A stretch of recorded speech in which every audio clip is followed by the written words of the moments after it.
All right. Good morning, folks. It is March 19th, 2024. We have a market that is coming back down, just like we warned you guys about. And we have an SEC that has just taken a major loss yesterday in the debt box case. Now, I wish I was saying that they took a major loss in the Ripple case, but we have no new update on that. We are waiting on March 22nd to get the first remedies brief from the SEC. Then we get 1 month after that, we get the response from Ripple on April 22nd. And then on May 6th, we get the final reply from the SEC. But in the meantime, we are watching the SEC take a major loss against DebtBox. More on that here later. But I wanted to show you guys these charts because we've been warning about this move. Came through exactly as we have predicted. And I don't think that we're done either. Take a look at it. Now, I really just focus on Bitcoin for TA. It really controls the overall cryptocurrency space for the most part, right? And so this thing had corrected. We warned about it last week. Guys, bull trap rally into CPI release. Sure enough, right on target, right on cue. Runs up to 73,800, brand new all-time high. And then boom, right after that. It was down about 10.5%. We said it's not done. Came back down 12.5% down to 64,000 here. And now here we are this morning. We just went down to 62.5, basically 62.5, and that's a 15% drop so far, folks. And I literally was just with my Discord group this last weekend, and I was saying, guys, look back through this last year and a half. You can see all of the 20% drawdowns like clockwork the whole time that we've been making this run up. Now, I think for some of these, and for us, it's not emotional, right? It's just, we're just trading this thing. We're just making money. Whether the market's going up or whether it's going down, we want to have a strategy where we can be hedged both ways. And I think that many in the Bitcoin space, the Bitcoin bros, didn't realize that although the ETFs have been incredibly bullish and the demand has been incredible and it pushed Bitcoin to new all-time highs of 73,000, that's great. But they also can sell. See, they also can pull their money back out of those ETFs as well. And that's exactly what just happened yesterday. Grayscale sees record outflows from their spot Bitcoin ETF with 643 million worth being sold. Look out. We'll continue to watch that market, folks. Economic data point, more companies have defaulted on their debt in 2024 than any start to the year since the global financial crisis. Everything's fine, right? Well, over in China, what did they find? Evergrande. And, another one where folks thought it was just some big nothing burger. Well, if you think 78 billion worth of fraud is a nothing burger, might want to check that. China has accused Evergrande of committing fraud totaling 78 billion, making it the largest case of financial fraud in history, dwarfing that of Enron, WorldCom, FTX, and even surpassing Bernie Madoff's $68 billion Ponzi. Now, I retweeted this out and I said, wait till you hear about ETHgate. If you think that this is the biggest fraud ever committed, wait till you hear about ETHgate, because 78 billion, I mean, that's just a handful of tokens, ERC20 tokens created in the token factory of fraud over there in Ethereum. Now, someone who is continuing to apply pressure is Tristan Leavitt from Empower US. They have filed a new lawsuit against the SEC because of its refusal to comply with their Freedom of Information Act requests. ETHgate is the hashtag on it. So, it's not just us crazies in the XRP community. I don't think that Tristan, maybe he does have a little bag of XRP, but I doubt it. And Empower, they're non-political. They're just the government watchdog.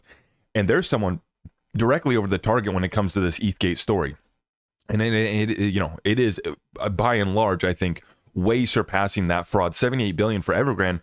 We just spoke with Steven Arioff last week, and he said that they made probably in upwards of trillions with a T.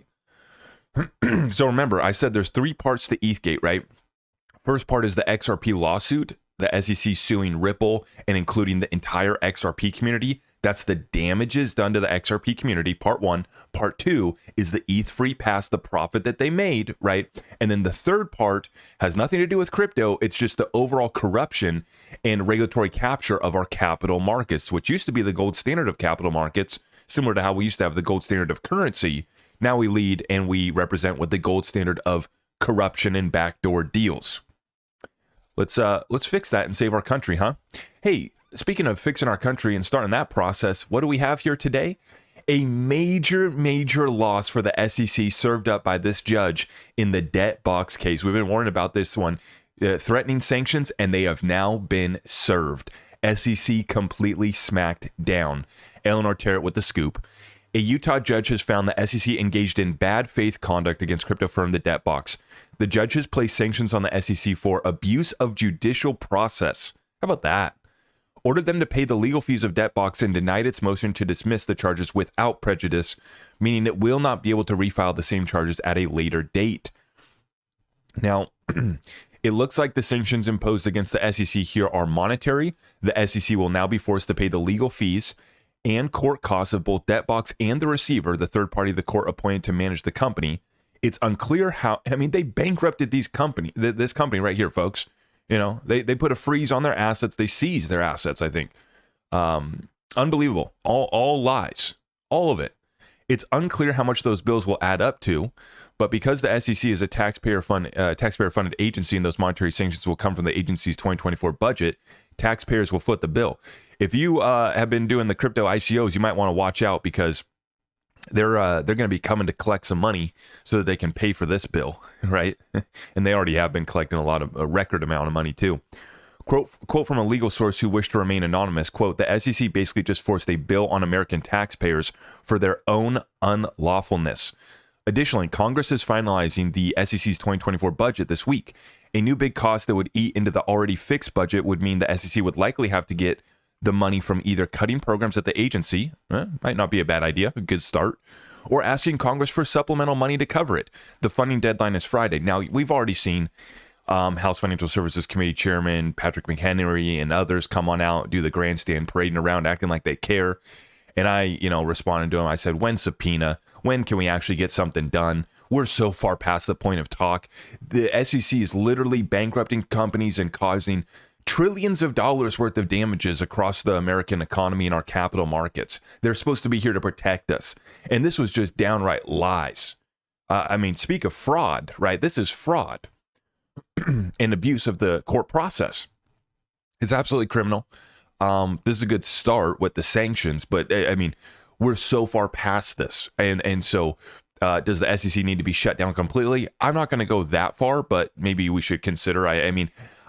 Show me an example of the last time they've actually protected somebody or stopped somebody from losing money, right? They always come in after the crime's been done, right?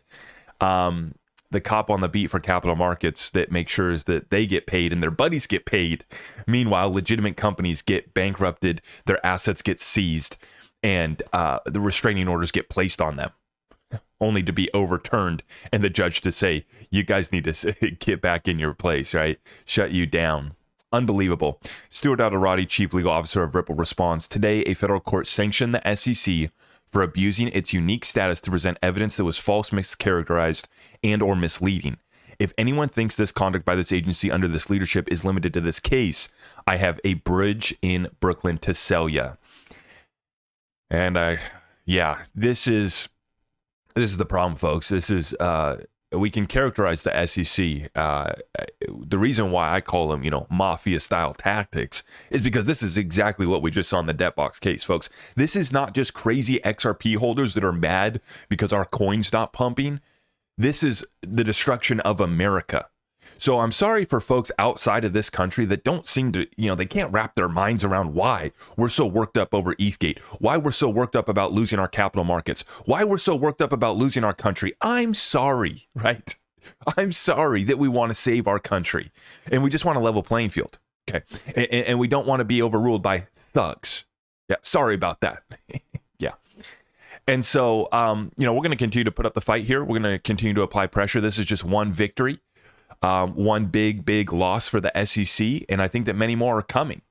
And I can't wait to report on the next one in the SEC versus Ripple case. I believe that they're going to take a loss on trying to say that all of the post-complaint sales by Ripple were investment contracts as well, right? This is the point that we're at in the SEC versus Ripple case where Ripple changed the way that, I'm assuming they changed the way that their contracts were done after the lawsuit to make them not an investment contract securities offering.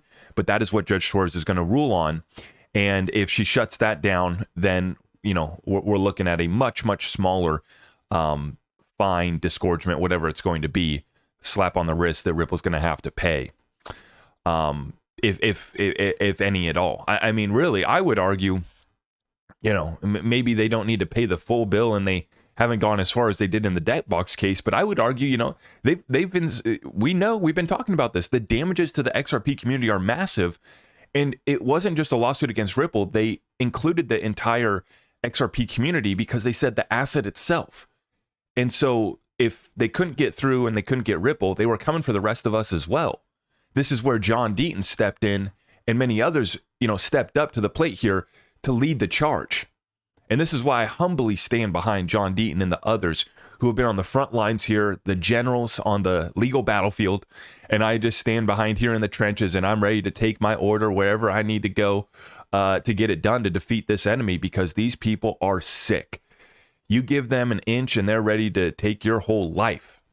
Look at the debt box case, right? And so this is all coming to an end as we put up this resistance. People want to say that we're not making a difference. That is not true. That is not true. We specifically got cited in the SEC versus Ripple case. I mean, this is why Brad came on and thanked the XRP army, right? Is because we did make a difference. We have been cited. We have been used as examples, right? The 70,000 holders that signed on with John Deaton. And this is why we're going to go send a message to Elizabeth Warren in the DC swamp as well when we defeat Elizabeth Warren and send John Deaton in there. And we're going to send a Marine in who's going to go bang it up a little bit, get something done. God bless them.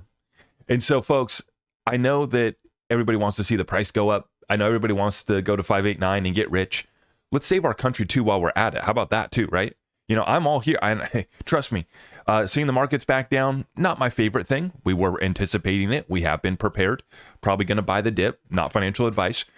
Our faith, our conviction has not gone anywhere. The fundamentals only continue to get better. But at the same time, I'm in this fight to save our country too, not just to make my little baggie on XRP. If you're with me, you know what to do. I appreciate everyone for stopping by. I will see you in the next one. God bless you all. Thank you so much.